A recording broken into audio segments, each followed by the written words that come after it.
আপনারা দেখছেন news now, খবরের নতুন ভাষা।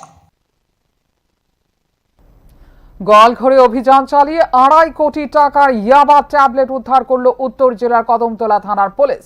গ্রেপ্তার করা হয়েছে বাড়ির মালিক সহ দুজনকে।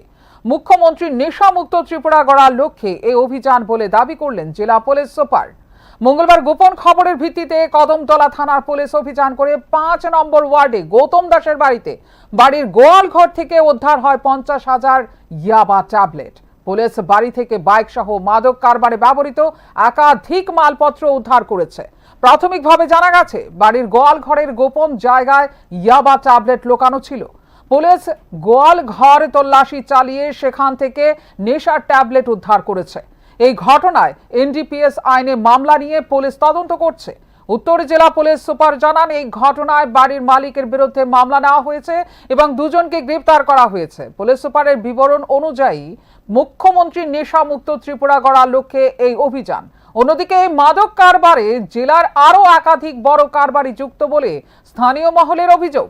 কদমতলা থানার পুলিশ সুষ্ঠু তদন্ত করলেই মামলাতে আরো কয়েকজন গ্রেফতার হতে পারে। नमस्कार। हमारे माननीय मुख्यमंत्री का जो नशा मुक्त त्रिपुरा का विजन है, उसके अंतर्गत आज कदमतला पुलिस को एक बहुत बड़ी सफलता मिली है। उन्होंने लगभग 50,000 याबा टैबलेट पकड़ा है, जिसका बाजार मूल्य अराउंड 2.5 करोड़ है। ये उन्होंने वार्ड नंबर 6 बगान वेस्ट बगान एरिया से पकड़ा है और मुख्य आरोपी के घर से पकड़ा है। 2 लोगों को हमने इसमें अरेस्ट किया है और अभी एनडीपीएस एक्ट के अंदर केस लेके और आगे की कार्रवाई की जाएगी।